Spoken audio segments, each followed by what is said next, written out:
Hey everyone, my name is Seth. This is the Books Business Growth Podcast, where we talk to Amazon sellers, e-commerce entrepreneurs, and business owners about their journey, what makes them tick, and why they have been successful. So without further ado, please sit back and enjoy the show.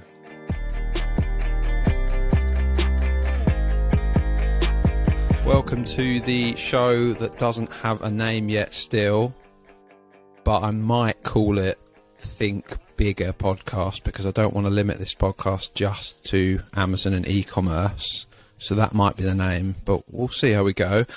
I'm your host, Seth, and I'm joined by the amazing and brilliant Shanna Mann from Central Virginia Prep. Hello, Shanna. How are you doing? Good. Glad to be here.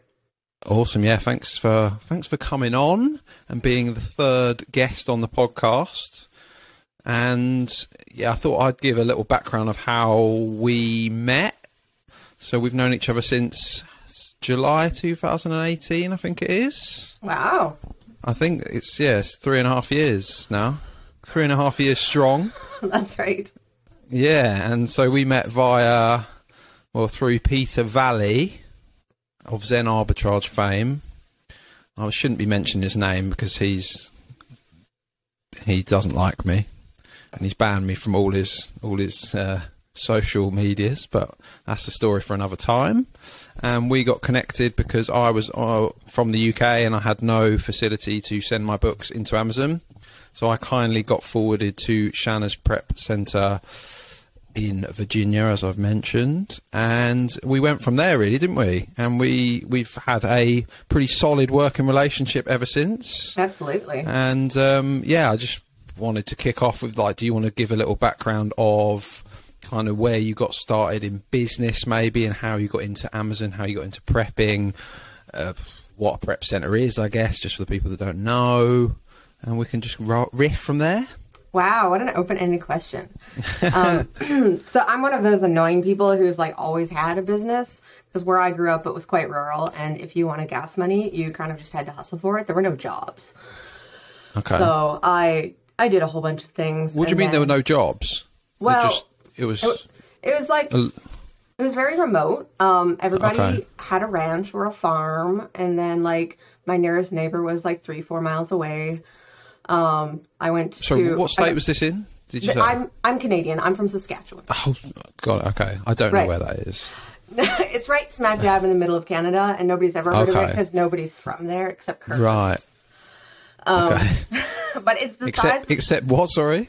Curlers. Come on. Hurlers. You don't know what curling is? Curling? No. Well, we imported. I thought you said hurling. No, close. We imported it from Scotland too. Oh right, yeah. Sorry, I do know what that is. Yeah. Okay, I just thought thank you. It might mean something different. Back to be mortally offended, but yeah. So curling is a great sport for rural Canada because you only need 4 people to play it, as opposed to hockey, which it needs 5 and a bigger rink. But anyways, I got distracted. So yeah, I got bused 45 minutes to the nearest school. We would go 60 minutes, 70 minutes to get groceries. My husband thinks it's just absolutely post-apocalyptic. Sounds it. So yeah, when I take him back there, he's just shell-shocked the whole time. So I've always had that kind of business. And I don't know, in 2007, 2008, I was like, okay, so I hear there's this thing called the internet, and I hear you can make money on it. Let's try to figure out how that works. And that was early in the blogging days and early in the info products days. And so I kind of found out, I learned that content marketing sort of thing early on. So it's old hat at this point, but at the time I was like, oh, this is mind blowing. And I met my now husband, who was from Virginia, through the blog comments of some random person's blog. And we started being old-fashioned pen pals, except through email. Even before the MSN days? Well, it was still the MSN days, I think, but I didn't have MSN. Because I was still on dial-up all the way out in the country. And right, that makes sense. Yeah. So I was I was driving truck in the oil patch at the time. And I was like, I am dying of boredom out here. Because it was just very long days. And so he would send me articles from like Arts and Letters Daily and all this random stuff that I'd never turned up on my own. And we would just, and then I would like think about it, read it, think about it all day while I was sitting in the truck. And then I would write a letter on my, in the evening when I came home. And then, so that continued for a couple of years. And finally in 2011, he was like, hey, so I had this business idea, so to sell books on Amazon. And I don't really know anything about business, but do you want to like partner on this? And I was like, cool. Hell yeah, because I have no sense of self-preservation. I flew down to Virginia and I was like, well, we'll give it like 6 months. That's how long you can have a snowbird visa for. And Okay. if it's not profitable, I'll just go back home again. Wow, that's quite a big move just to up Yes. sticks, and it must have been quite post-apocalyptic. Yeah, I came with 2 carry-ons, and Nice. I was like, well, so if I fly back, I can just get another trucking job tomorrow. Like, there's never any problem with getting a trucking job. Okay. So So the risk to reward was in your favor. right, it was like 6 months of vacation. I mean, I really didn't think about, potential sex trafficking, which now that I'm older, I was like, Yeah, you was took like- a bit of a gamble, I guess. right, exactly. Just going to this person's house that you met on the internet. Like, I obviously did not tell my parents this at the time. Right. What did you tell them? You just didn't tell them anything. I You just said you're didn't going on tell them holiday. anything. Just later on, I was like, hey, so I'm in Virginia now. Nice. So, yeah, that was my wild and crazy youth. So that was like 2011. We started the book business and we were like profitable in 3 months. So I was like, holy crap, there's something to this. Well, so you were doing what, arbitrage, or you were doing pallets, or? Local okay, yeah. sourcing. Yeah, so Right. Eastern United States, unlike where I came from, is so densely populated that like you can't throw a stone without hitting a library sale. So that worked out really well for us. And And there as probably time- wasn't much competition at the time, was there?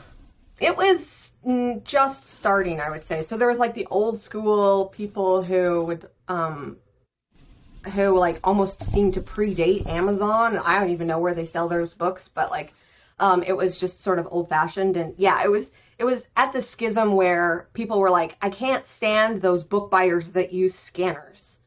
Yeah. And nowadays, like, you couldn't even basically be a book buyer without a scanner. So, yeah. But yeah, it was one of those, it was very early on when people were like using cell phones and cellular data to like ping the servers. Old school. Oh, very old school. So Wow. we did that for a few years, and it was good because we would just we would do like road trips up and down the eastern coast and pick up stuff there. But eventually we were just kind of like sick of being on the road, and we recognized that like the cool thing about book selling in person is that it's got kind of a code of the road, like traveling circus sort of thing. Like, you're not friends Nice. with these people, but you see them every single Right. sale. There's a camaraderie. And so cool. I noticed that like everybody had like this huge stockpile of books that they were like definitely going to get to someday.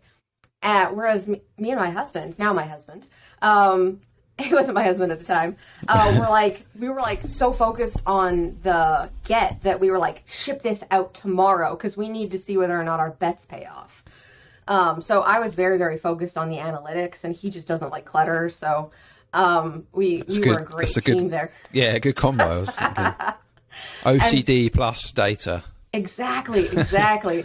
And so I was like, everybody's got all of this stuff that they can't be bothered to ship in. Like, we could really capitalize on this. And so this was early on also. Now this would be like 2016, 2017. It was early on in the days of like online arbitrage now.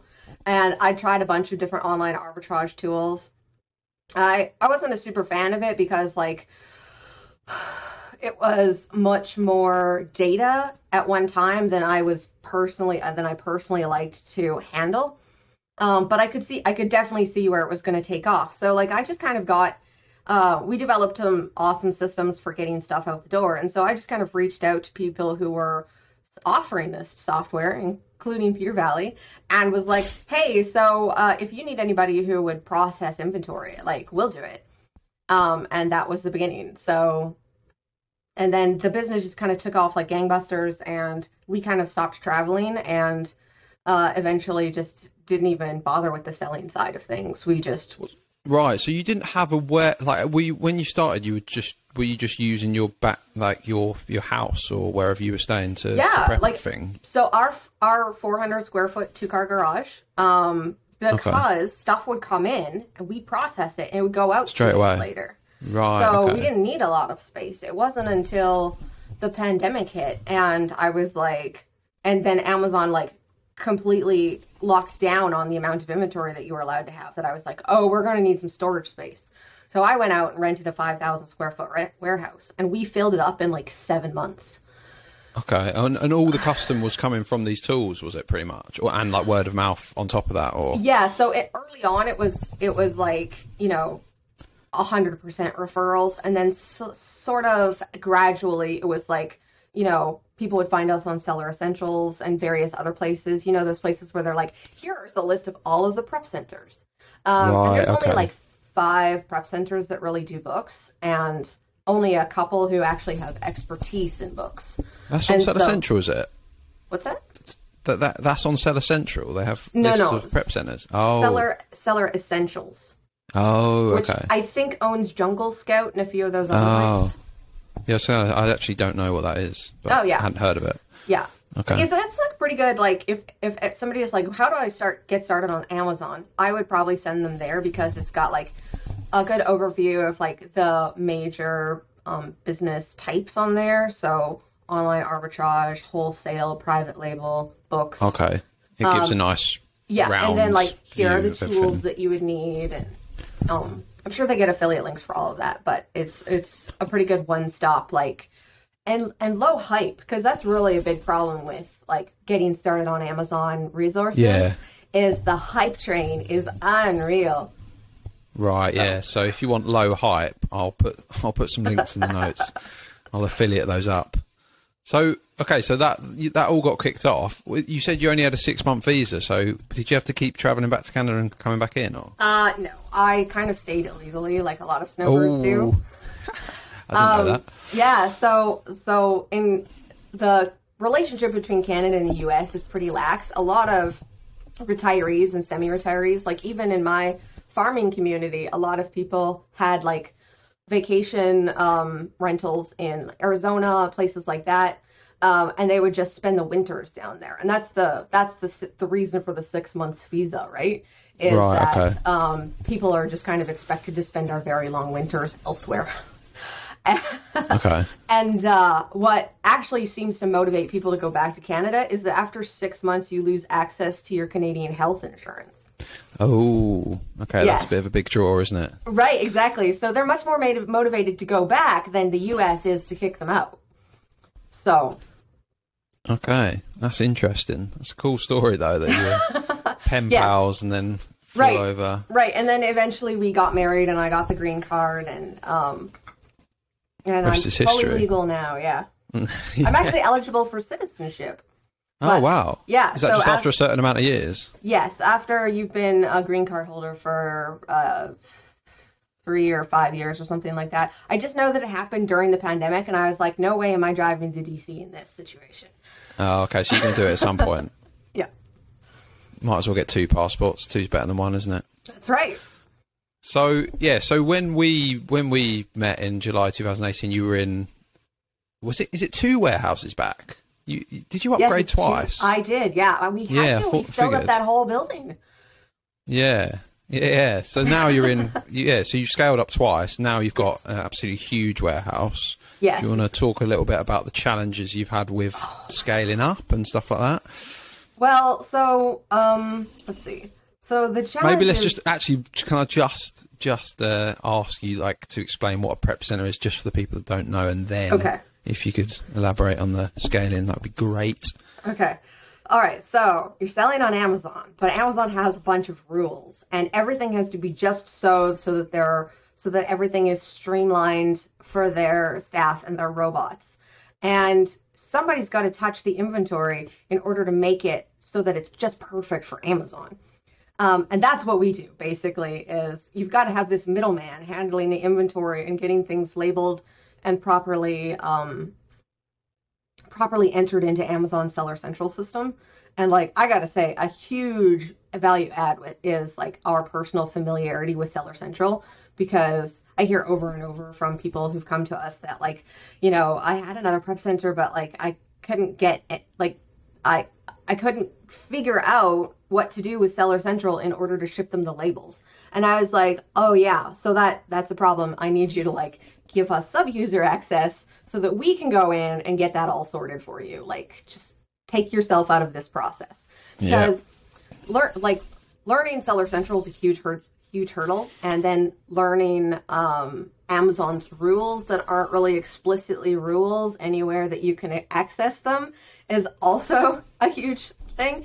So we kind of view it as like trying to keep people safe from like really mundane mistakes that can get them kicked off of Amazon before they actually have a chance to try and succeed. So what sort of mundane mistakes would you... A really common one would be like misrepresenting an item. So if you wanted to sell a box set that was not actually in a box, that would be a bannable offense because it's item not as described. And depending on the Amazon bot that catches you, can be like a caution, like you're banned off of this listing, or it can be all the way out to an outright ban. And like lots of people will be like, well, I know this seller who does this all the time. And I'm like, absolutely. There's lots of people doing it all the time. But like one day your number might come up and you're going to be mad about it. Yeah, I mean, on that note, I know there's a ton of people, I don't know about a ton, but I know there's plenty of sellers who sell new books without invoices. And someone told me recently from the Facebook group that there was someone who's been doing it for years, and he or she is an influencer. And they actually just got banned a couple of weeks ago, I think. I don't know who it is, don't know the name of them. But yeah, apparently they've been doing it for 4 years really successfully. And then obviously a bot suddenly just came up and, you know, nicked them for it, and they didn't have an invoice, and then their account's gone. And another one, I only just realised recently that you can't sell collectible books if they're ex-library. And I didn't actually know that. So I've probably sold a ton of ex-library books collectible. And those are the sort of things that I wouldn't have read up on if I didn't have a prep center. And that's where, you know, you guys obviously got the expertise doing it. And as I always say, you know, you want to outsource the things that take up too much of your time, and that's where you guys come in. But yeah.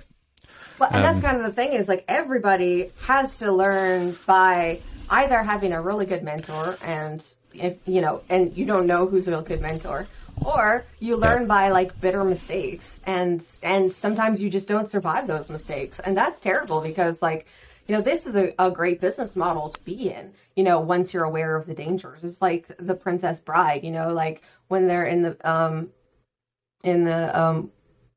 woods, I forget what the woods are. But anyways, he's like, you know, there's a big pop before the fire flares, and the quicksand looks like this, and the only problem is the ROUSs, the rodents of unusual size. So once you can identify the major pitfalls and like avoid them, you're golden for the most part. But you know, somebody's got to like help you get smart enough to survive. Yeah, it's very difficult to navigate, and yeah, as you say, mentors are few and far between unless you want to pay big bucks for them. So prep centers make things a lot easier, guys. But yeah, scaling, how has that been for you? Well, so that was kind of a thing because we were in the middle of the pandemic. So there was all like the social distancing and all that good stuff. So we were luckily able to kind of keep it in the family until there was a vaccine available. And then I was like, all right, chop, chop, everybody get vaccinated. Because like if one of us goes down, we all have to quarantine. The business just shuts down for 10 days. And that's not tenable. Can't be having that. Yeah, so we managed to keep it, and then we hired like crazy. Like first, I always had like Christina, the person who runs the office, is probably the point of contact for almost everybody. She's great. Yeah, she's such a sweetie. She lives in Georgia, actually, so she was always social distancing from us. And so that was that was at least I knew that like that part of things was on lock and like was sort of like in its own bubble away from the rest of the business, and whatever cluster happened in the warehouse, at least Christina had her side of things on lock. And she's also got that great Southern charm where she's just so sweet all the time. That's what you need at front right. of house, you know. That's exactly what you need. So, and then on the warehouse side of things, we hired and just added to people. And I took a lot of like part-timers, especially initially. Like one of my first hires was a college student, and he was like, "Yeah, so I'm working these days of the week, but like I'll come in on weekends." And I was like, "Awesome, Happy days." Yeah, exactly. Because not as easy to get people on the weekends. So we just kind of went along and solved each problem as we got to it. And I think now we're at a pretty good level. Like unless a new pandemic hits, I think that we can stop growing so quickly, because that was a wild ride these last couple of years. Yeah, I bet. So that was a big problem. Was it actually trying to find people to hire? Yeah, I mean. Yeah, okay. Yeah, because you know, everybody was social distancing, obviously. And then also, you know, now that everything has gone remote, like you're not just competing with the people in your, the other businesses in your town. You're competing with like getting a job as a Verizon call center rep, you know? Right. From your living room. And then you don't have to go anywhere, and you don't have to be in a cold warehouse or a hot warehouse. So it just took us a while to really like find the types of people who actually did want to leave their house for a job and then like leave their job at their job and go home. So that once we kind of identified that group of people, it worked a lot better. They must be a hardy bunch then that you've got together. They're up for escaping their work from home commute. Well, they want the commute, yeah. Right. That was actually kind of interesting, because I also, like, when we expanded, I was like, man, I'm going to have to go back to a commute. This sucks. And we live 3 miles from the warehouse. Yeah, that's not too far. No. But it was nice because there's like a certain group of introverted people who just kind of want to like sit down, do their own thing, not have people talk to them all the time, right, but still kind of be around other people. So it's kind of like a psychographic. It's quite funny though that you say that you really didn't want to go back to having to travel 3 miles when you were younger you were traveling 45 minutes an hour just to get to school. So you've done a full 180 on that. Like, no, I'm sick of moving. Yeah, pretty much. Like I used to drive for a living, so like I feel like I've put in my miles, and I'm done with. I'm over it now. Yeah, I think that's fair. I think as you say, you put the hours in. But I selfishly want to dig a bit deeper into you scaling your team, because I'm in a situation where this time last year I pretty much didn't even have any employees, and then around this time last year I got my first VA, and then now I've got 5, and I'm at the point where I know that I'm probably not doing enough as a manager to motivate and provide incentives, and yeah, I guess I'm looking for advice, but I'm hoping listeners will be keen to get some value from like what you've learned from scaling a team, like what lessons you've learned, and like what advice you would have for a new leader or new manager trying to grow their team. Yeah, I feel like that was definitely my challenge in 2020 and 2021 was just like learning how to manage people, because I was always kind of a lone wolf. Yeah, same. And so I would say like the most important thing is to hire for give a damn, and everything else can be taught. And I've come to decide that like, okay, maybe not everything else can be taught, or at least if it can be taught, it might take a while. But like the people who are intrinsically motivated to want to do a good job just because that's the kind of person they are is the only type of person that you want to hire. And that's a little bit tricky to like identify at the interview level. So like I would recommend like a 90-day probationary period where it's just like, hey, you don't know what the job is like or what working for me is like. I don't know what working with you is like. So why don't we do 90 days? And of course you'll get paid during the whole time, and we'll just see if we're a good fit. Okay. And were you doing like Zoom or Skype interviews to begin with, or? Well, so in this business, of course, everybody except Christina is live. Yeah. But I've done various things with VAs. Like when we were selling on Amazon, I had some VAs for repricing and stuff like that. And yeah, I did like to do Zoom interviews. I found that a lot of the time they didn't have good video. Or if they did have good video, it was because they were like a member of a service or something like that. And one thing that I did like is if you're going to get having multiple VAs is have a spoken wheel system. So instead of you being the hub of the VAs and all of the information flows to you, designate someone as the manager of the rest of the VAs and have the information flow up to that person. Then you have one point of contact.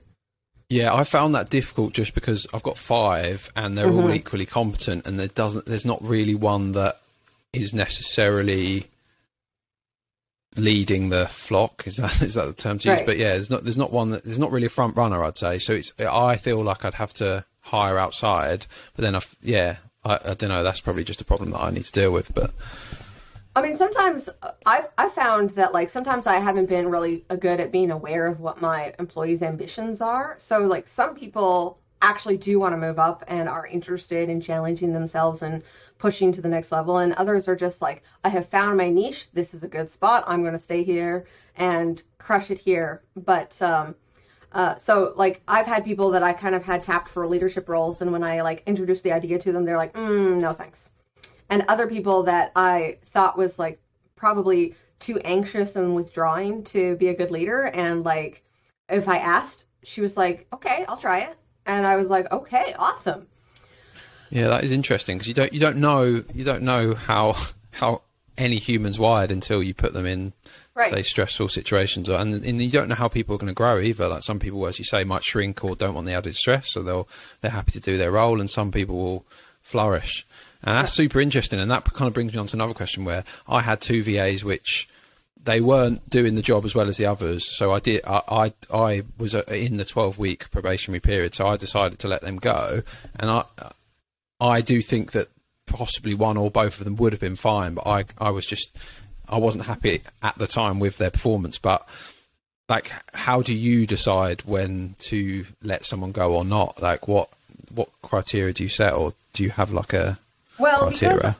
Because I've got like people kind of under my direct supervision, it's a little bit easier, because what I found was so difficult with VAs is that like you'd give them some orders, there would be a long period of silence, then they would come back with the results, and you'd be like, oh man, I wish I'd known earlier that you were struggling with this. And getting that kind of trust and communication kickstarted is really, really tough, because it's like a cultural difference. So having people here under my supervision, if they're struggling with one thing, then like someone will notice it. And I have to say that one thing I'm really pleased with my team right now is that they've kind of coalesced over the last year, and the older, that is the like employees that have been there longer, have been like actively mentoring the newer employees. Because the idea is that like the fewer problems all around, the better life is, essentially. So nobody is left to kind of struggle on their own. And that's one of the benefits of that hub and spoke model, is that there's more opportunity for, because you as the big boss and the person who ultimately has the option of firing them, it's too intimidating to come to you and be like, hey boss, I don't know what I'm doing. Whereas if they can go to a peer, then they're much more likely to actually reach out when they're struggling. Especially if the peer speaks the same native language. Right. And is more relatable. Yeah, right, that's something I need to take on. Cultural background, like, you know. Exactly, yeah. For you know, British, Canadian, Americans, like, we can be kind of blunt, and a lot of cultures find us incredibly rude, and maybe, and just kind of abrasive, just because there's not the social niceties followed that they are used to. So that kind of like, especially when you're offering like feedback and criticism, that kind of like somebody who can buffer things appropriately to the cultural context is really, really useful. Yeah, that makes sense. So that hub and spoke model, is that from a book or anything, or? Maybe. I've never heard of it. Probably not. I Don't know. I read a lot. Okay, right. It could be a Shanarism, or it could be it could be something. Because that's kind of the thing. I like it. When we're scaling like this, we are the bottleneck, like, for everything. Yeah, 100%.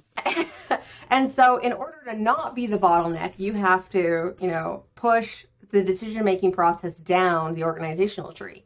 But at the same time, like, you can't yourself supervise more than like a handful of people. And so in order to do that, you've got to do like this is a General Stanley McChrystal now. I know for that one for sure because I just read it. Is a team of team approach where like nobody has direct supervision of more than like 5 to 8 people, and 8's really kind of stretching it. And then there's peer-to-peer collaboration kind of built in, and so that's really a lot easier to do on an in-person basis. So in that sense, I find that like not having to grapple with remote workers like everyone else is having to do has helped me a lot. There's obviously Christina, but Christina's been with me since almost the beginning, because almost as soon as I started the business, I was like, I cannot handle this amount of email, and I'm too blunt for the most of the planet. So my emails come across as really bitchy.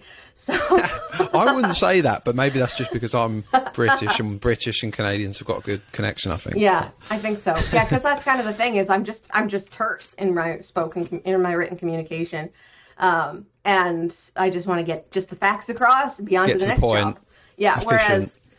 Whereas Christina will like ask about your day, and if you mention that your like goldfish died, she'll be like, "Oh my God, that's so sad. I had a goldfish," and it's like, right, and she'll remember that next time, and then she will. Yeah, rapport building, me.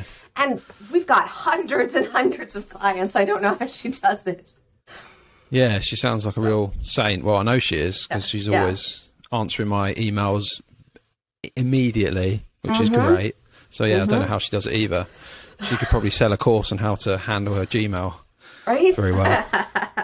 I've mentioned that a time or two. Yeah, yeah. I'll promote it. Sorry, I forgot what your question was. I'm not sure there was one. It was just hub and smoke. Oh yeah, where that comes from.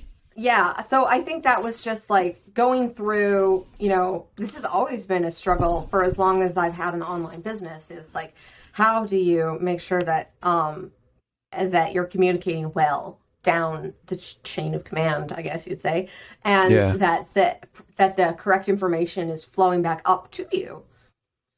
So that's what I found is like, if I can get a rapport and trust level built with one person that is sort of on the team of peers, then that person can like smooth things over for me. Nice. And I don't have to rely on my own interpersonal communication skills, which is usually a mistake. Well, yeah, I mean, you're outsourcing the things that you're not necessarily as good at, or you exactly. You see that. But so are your challenges at the moment related around how you cannot be the bottleneck then, how you cannot get in the way of the team? Yeah. And your day-to-day decisions are, well, what are they? I mean, what are your challenges at the moment? So like right now, the book side of things is like basically on lock. The team there has been like working, like the core of the team has been working now for a year together, and like we have a couple of new people, but they're still like really solid. Anthony does the uploads and the listings, and he's pretty solid on that. He's been doing that for 18 months or something like that, and that. Having somebody who's bulletproof on Seller Central just makes everything so much easier, because we've tried at various times to like set up a proper like training, because the clients who do their own listing tend to not do a fabulous job, especially from our perspective, because we've worked various little shortcuts into the system that make the labeling process and the boxing process easier, which obviously the self-listers are not aware of and wouldn't have any insight into anyway. So Anthony has that so locked down that that has started running extremely smoothly over the last year. And then like with the wholesale import side of things that I've been handling since we started expanding, that's finally gotten to the point where like I'm like, okay, people are waiting 3 days for me to respond to emails about their stock, and I've got to fix this. So I'm cultivating a protege to kind of learn all of those clients. There's relatively few of them, so I'm thinking that she should be able to take this over, but it's like it's a much more personal handoff because these are the people for whom like will receive a shipping container's worth of goods and be like, hey, half of these are damaged. Like, what are we going to do about this? And like, they'll be, and then we'll have to like go through and examine all of the goods, see what can be salvaged, provide documentation that the shipper screwed this up so that they can get reimbursed from their wholesaler, and all sorts of things that is a much more high-touch service. And so it requires just, you don't want to be handed off in the middle of a very stressful process to somebody who is clearly new at this, and especially when you were previously working with the owner of the company. So it's one of those things where it's going to be like more of a mentorship thing for a little while. And then eventually I'm pretty sure that Blair will be able to handle the whole shebang there. But I love how you say cultivating a protege. That's an excellent phrase. I want to cultivate a protege. It sounds so much better than I'm going to dump this work off on you. Yeah. You phrased it well. I was just going to go back to listing because I actually find it really interesting when people want to list themselves. I know one person in the group does it I think he does it quite efficiently. I won't mention names, but other than people who are really switched on, I wonder why do people do it? Because I would always advise to, I don't want to list it. That's even though it only takes 20, 30 seconds to do, I can't see the book. I can't see the stock. And so why would I do it? And if you guys are going to do it for a pretty low fee, then I don't see the reason why you would, but maybe you can enlighten me. So I think that's the thing is you see it as a pretty low fee. Other people see it as a 30% increase. Right. Yeah. You've kind of not, I will just say that you shouldn't really look at it like that, because if you look at it a long-term view, the amount of hours that I've saved spending that extra bit of money, it's like, if you really are like penny pinching on stuff like that, then you're probably not buying the right books. I would say as well, like if the 50 cents per book is a make or break fee for you, like that's probably a sign that your margins are not large enough. Yeah, for sure. You're probably not doing the sourcing correctly, but alas, hopefully anyone listening to this will let you guys do the listing. I hope so. Yeah, hopefully. Because that's kind of the thing is like, for instance, the hardest part of the game with mixed SKU inventory, like we've got with textbooks, is that Amazon has an individual FN SKU barcode with the first like 20 characters of the title. Like not even the full title. And sometimes like not even that, like it'll just be the publisher first or something like Brooks Cole and like Entrepreneur Empowerment Series. And it's like, which Brooks Cole Empowerment Series? Yeah. It's a lot of them. Yes, exactly. And so, like, that's basically a game of memory. And I don't know if you've played this game. It's like you take 2 decks of cards and you put them down face down in a grid. Never played it. And then you turn over 2 at a time, and you're trying to match them up.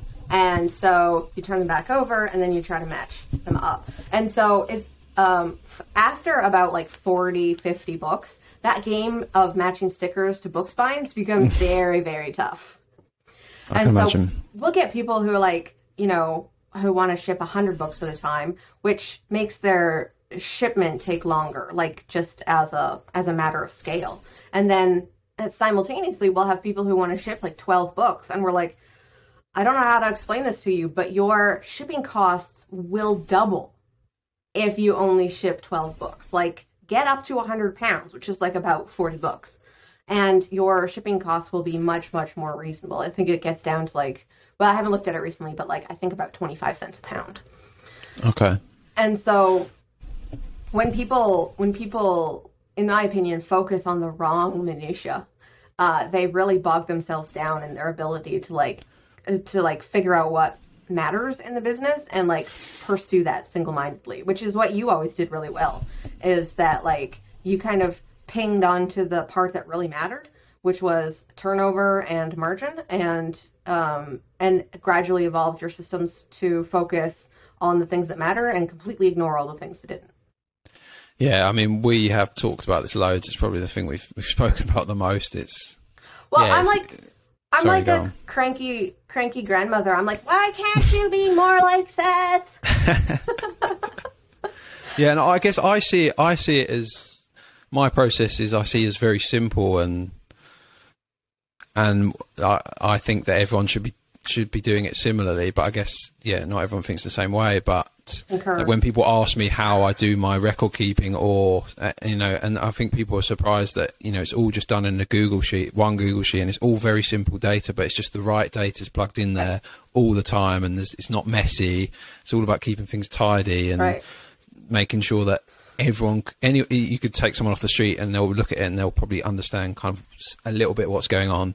But those are things that I could talk about for hours and hours about, focusing on the right things and not focusing on stuff such as, why has a student returned me a book with coffee stains all over it? And it's, well, were you a student once? I don't know about you, but I was, and I poured coffee all over my books. So I'm not going to hate on that student. I'm just going to focus on finding 3 more textbooks where a student's not going to return them, and then if I make a profit on those 3, it's going to negate that one that got coffee spilt on it, right? But I think people find it very hard when they feel like they've been hard done by, right? Whereas I like to take a bird's eye view and objectively look at this as if I haven't been slighted, as someone hasn't stolen my book or made me lose money, right? But I know that's very difficult for people to do.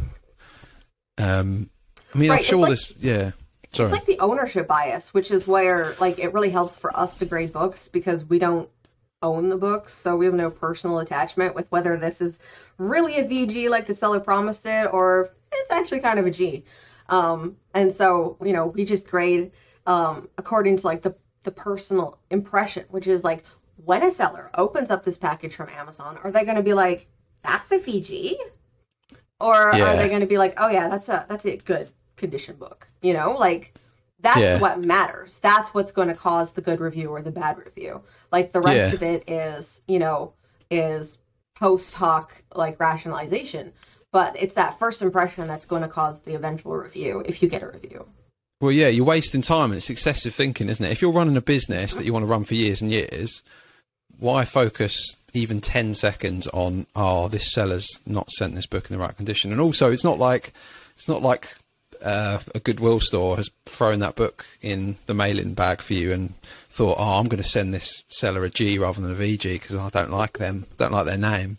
It's not like that. You've really got to be objective, haven't you, with business? You've got to look at it as just numbers on a screen and take the long-term view. Over like the last 4 years, I've probably had a ton of returns, but I've also made a ton of money. Yes. So I'm not going to get annoyed about those returns when the ROI is still there, and I'm not losing money, right? So. Well, and that's the thing is, I think people assume they don't think about shrink, and shrink is not just theft or whatever. Shrink is like unsellable inventory for a variety of reasons, and they assume.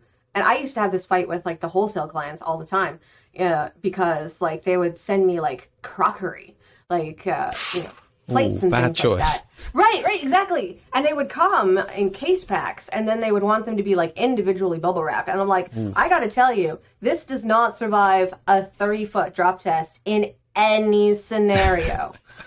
So, and Amazon aren't exactly going to be taking care of that when they receive it, are they? Yes, exactly. And so I'm like, so figure your shrink is going to be whatever you figured it, just figure double. And like see where you're at. And I almost never had anybody restock crockery, like any kind of vegetables like that. Also, like anything bigger than a coffee cup, if it's got a void in it, it basically just becomes crushed. Right. So like Crocs, Vosses, pitchers, things of that nature. Like they don't have the actual rigidity of the ceramic to like handle being crushed. So they just split. So yeah, a lot of that stuff is like, you know, the shipping was more optimized for it to go to a store, for somebody to cut open the boxes, to set it on the shelf, and then it's up to the customer to not break it on the way up to the checkout counter. For e-commerce, like you've got to think completely differently about where your losses are going to be and how your stuff is going to be transported, because like some stuff is just not suitable. And it's changing hands so many times, isn't it? You've got to really think about that. You've got to really, well, moral of the story is don't do crockery, and that's why books are great. But like you're saying, even books get ripped apart in the process. So you've got to think something as sturdy as a coffee table book will come to Amazon, and you know the cover might have been detached on the way over, because if you think about it, I'm buying it on eBay, it's traveling potentially from California to Virginia, then you guys are prepping it, then it's getting UPS'd over to potentially a warehouse back to California, right? There's thousands of miles that it's traveling, and then it's got to get to the actual customer. So yeah, I hope listeners don't think that we're digging too deep into this, because it is really important point. I think on the Facebook group, there's a lot of negativity around this shrinkage, I guess.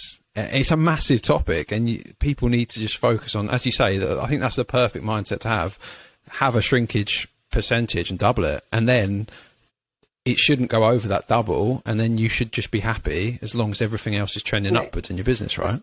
It's like a lot of people have a rule of thumb about how many returns are an okay number. You know, I don't know what the number is these days, but I think it was something along the lines of 1%. And like, you know, if you don't, like a lot of people in the early stages will freak out about every little return. But like once you get to a certain scale, it doesn't affect your cash flow. So it's not a big deal. And as long as your number is not like really high, indicating a problem with your grading, most likely, then you can just forget about it. And it's the same thing with shrink. Like as long as your shrink is not really high, like just forget about it. And that's what's so great about working with you, is like your willingness to cut your losses without a lot of back and forthing. You know, like it's just like, oh, that book's not suitable for sale. All right, I'll get a refund, and you guys can just toss it. Yeah, but even if I don't get a refund, you know, I'm actually concerned for your warehouse, and I don't want it to be messy. So I'm thinking, oh well, I've paid $20 for that book. I can't get a refund. Please just bin it. Like, yeah, it'll stress me out. Seeing the red columns on the shared spreadsheet. That's why it stresses me out. Just for people who don't know, there's a shared Google sheet that we use, and whenever there's a book that's come in, maybe the wrong condition, or it's an instructor's edition rather than a student edition, then there'll be a red column, and the prep service will notify me of what the issue is. And as you can imagine, if I open that sheet up and there's loads of red rows, I'm not happy bunny with my virtual assistants, because they haven't cleared them off. That's the only thing I don't like about Amazon selling, actually, dealing with the red columns.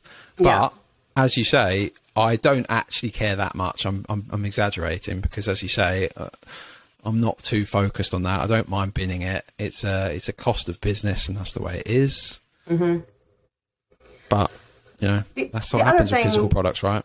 Right, that is. And the thing is, like, what's your alternative? Like, a lot of people are like, oh, FBA fees are too high. Oh, prep fees are too high. Well, your alternative is let you buy this book, you shelve it in your basement, you ship it out when it finally sells, and hope you can find it. Like, this is, in my opinion, it's still a great deal for any type of business to have someone do the actual physical handling for you. Like, I think a lot of people don't understand how heavy books are, because they'll be like, can you just ship these 20 books out of the 100 I have here? And we're going to be like, no, we're not going to do that for you, because like, we have to pull all of your inventory off the shelf and take it to our workstation. Then we have to pick through it till we find the 20 books you want. Then we have to reshelve everything that we pulled back off. Like, and stuff that gets handled, you know, takes wear. And so it gradually becomes in worse condition. Like just handle it once. It's just like dealing with your inbox. Yeah, I guess we're totally not aware of the things that you have to go through as a warehouse, like with examples like that. Well, the thing is like people don't think about them as being physical. They're just a purchase order in their inbox, and eventually they're a sale in their inbox. So the physical realization of like, hey, this stuff is taking up space somewhere is actually kind of difficult for people to really grasp. Yeah, it's a real thing. No, I mean, I'm still super grateful that prep centers exist, because obviously I wouldn't even have a business otherwise. And yeah, I guess that's what people need to do sometimes, take stock of the fact that you can just run this business from wherever you want, as long as you have a laptop and an internet connection, because of wonderful teams like yourself. Aww. But I'd be interested to know what your plans are for this year, what your goals are, targets, maybe next year as well. Like where do you want Central Virginia Prep to be? So let's see. So we did 90,000 books last year, processed them. Wow. And I was a little bit disappointed. I Oh, really? Were you going for the 100? That's right. I did. I wanted that nice round six figures. Yeah, of course.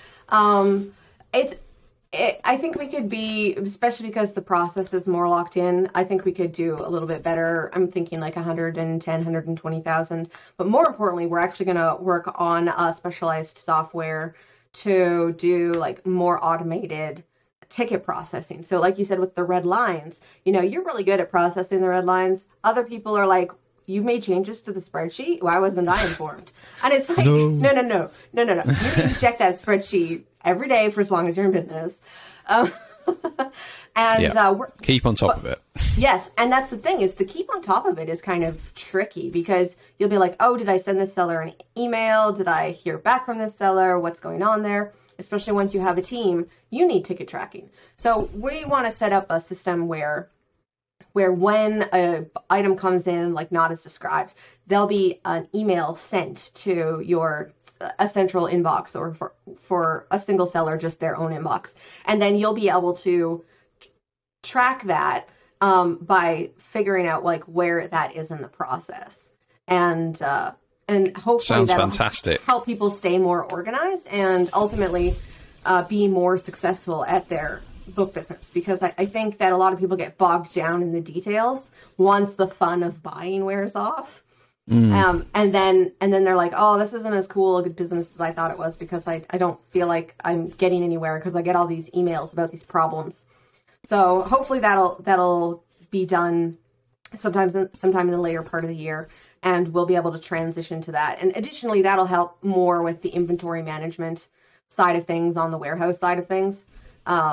And which is not really a problem that you guys need to concern yourselves with, but that'll really help us for being able to make sure the inventory is turning over properly. Other goals, I think that we are going to probably double our book business once we start like actively advertising, because like I said, I don't think that there is too many people. There's only, in my market research, there's only 5 similar warehouses that will even handle books. And I think that rather than being a prep center that does like a bunch of different wholesale, like we'll do bundles, we'll do multi-packs, blah, blah, blah, let's just double down on the books and be really, really good at that. And so I think once we start actually like actively marketing rather than relying simply on word of mouth, we can probably get her up to like 250,000 books, which would be kind of fun. I mean, probably not this year though. Okay, well, it's nice that you've got shorter and longer term goals, but no, super interesting that you say about doubling down on books. I mean, that's something that I'm harping on about all the time, and I've probably mentioned in previous podcasts. You don't want to get shiny object syndrome, do you? So, like, I don't know, like as you say, you could be kind of quite good at wholesale and private label and books, or you could be super good at books, and it's clearly a big enough niche that you can, you can get to where you want financially with that, as you say, and especially seeing as the demand is super high and the supply is not there, right, for you, because people don't want to handle books. So you're in a pretty good position, and you're way ahead of the pack. If someone else wanted to jump on the bandwagon, they probably have to learn so much, right? Right. And the problem with that is that, like, so if you're starting from, if you went out tomorrow and were like, I think I'm going to run a prep center, Obviously you want to start with what you know about. And if you don't already have Amazon experience, well, I don't like your chances very much. But like specifically, if you're going to have to hire 6 people, and you're going to have to train them, like the loss of informational knowledge from like one generation to the next is a very serious concern. And so when people get into prep centers, they tend to go for the lowest common denominator, which is like doing multi-packs, doing bundling, because it doesn't take a rocket scientist to be like, here's a case of widgets, like put 3 in a bag and put a sticker on it. Whereas like to train a person on inspecting books takes us like 60 days before we're like really confident that they're solid, because grading is subjective, and like the only way to learn how to grade books is to just grade a lot of books so that your instincts get trained. Skin in the game. Mm-hmm. That's one of the most important things going. And it's a great book by Nassim Taleb if you haven't read it. Wait, actually, no, sorry, that's not the name of one of his books, but that's just what he mentions all the time. All right, is it The Black Swan? That's his second book, but all of his books are amazing. Okay. But yeah, that's just the thing he talks about mainly. It's like just getting really good at something is just doing it for a really long time, right? Right. Skin in the game. And I honestly think, like, you know, for a while when we were hiring, I was just like, this is kind of a boring job. I don't really know why anybody would want to do this job, you know, except for the money, which isn't awesome. You know, because that was the thing, is like we only got into it because it was like, there's a need here, and where there's a need, there's money flowing. And I'm just enough of a capitalist that I'm like following the money. But like I have found that that people just, doesn't matter what it is, they take pride in doing a good job. And I kind of realized that, like, yeah, like nobody outside of the industry has even heard of book arbitrage. And of the people who've heard of book arbitrage, a lot of them don't realize there are prep centers for it, because like I said, there's only like 5 of us. And like, we are, as far as I know, the biggest, and in my opinion, the best. Of course, the best. Thank you. Book prep center going, simply because like we care about doing a really good job. It's not just another business line to us. It's not just okay, so today we're gonna do housewares, and tomorrow we're gonna do books, and the day after that we're gonna do toiletries. Like, it's like, this is just what we do, and it's our core core service. And you take pride in it, which is awesome. No, that's great. So on the topic of prep, and what we were talking about earlier about, you know, keeping your spreadsheet clean, have you got any other advice for sellers who are using a prep center, and might not be yourselves, or it might be yourselves? You might want to give a shout out to some of the customers who annoy you a bit more, but like what sort of advice would you give to people to make to improve their business and to improve their relationship with the prep center and how they utilize it? So I think that a lot of people have Amazon is the type of business that attracts control freaks. And I say that as a control freak myself, but like, learn to relax the reins and everything will flow a lot smoother. And, you know, like, you don't need to follow up with every note on the spreadsheet, but be like, can you explain to me why this was a G instead of a VG? Like, just relax. Trust us. Like, don't be that guy. You don't need, even though they ask you for a photo when you try to return a book, you don't actually need to supply them with a photo. That's crap. And mostly just like, focus on the right things. And if you don't know what the right things are, like, find other people who are successful and figure out what they're doing. Don't try to reinvent the wheel. Like, I think a lot of people like try to suck down a fire hose of information, and it's too much for them. You know, if you want to sell a $10 info product, just sell a copy of your spreadsheet, Seth, and just let people like shortcut their work there. Yeah, I should provide that with just like a video and just explaining it, and then that minimizes a skills gap there, I guess. Mm-hmm. Can't remember what else I was going to say on that. Had something, but that is a fantastic answer, and I think, as you just said, you know, you don't want people to take in too much info and not do anything with it. So, with that said, we might as well ask the listeners just to just to like listen to that advice, take it on, and that will hopefully improve a lot of Prep Centre's dealings with clients. And I am getting a message from the service I'm using saying that your storage is low, and we're coming up to an hour. So I feel like that's probably a good time to bring this conversation to a close. Thank you very much for coming on, and thank you for everything that you do. I am always eternally grateful for the fantastic service that you provide, your terseness on emails and Christina's non-terseness. And I don't know, where can people find you? I've got to do all that stuff. CentralVirginiaPrep.com, is it? That's correct. CentralVirginiaPrep.com, and Virginia is all spelled out. And if people want to use your prep service, which they should do if they've listened to this, how do they get in touch? There is a form on the website at the bottom. You just click on the form and give us your details, and we'll send you the sign-on spreadsheet. Awesome. Is there anything else you would like to add at all?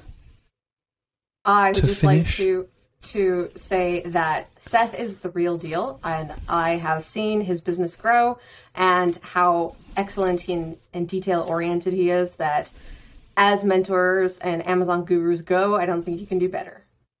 Well, you are too kind. Hopefully my business grows as much as it has in the last 4 years it does in the next 4. Likewise to Central Virginia. Hopefully we can go together and build some huge businesses and make some big profits alongside everyone else listening, hopefully. So yeah, thank you again for coming on, and we'll chat soon. All right. See ya. Thank you so much for tuning into the show.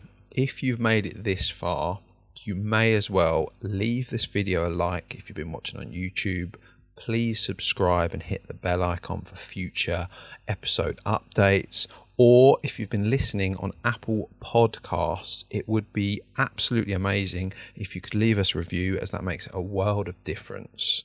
Thank you again, and I'll catch you in the next one. Ciao for now.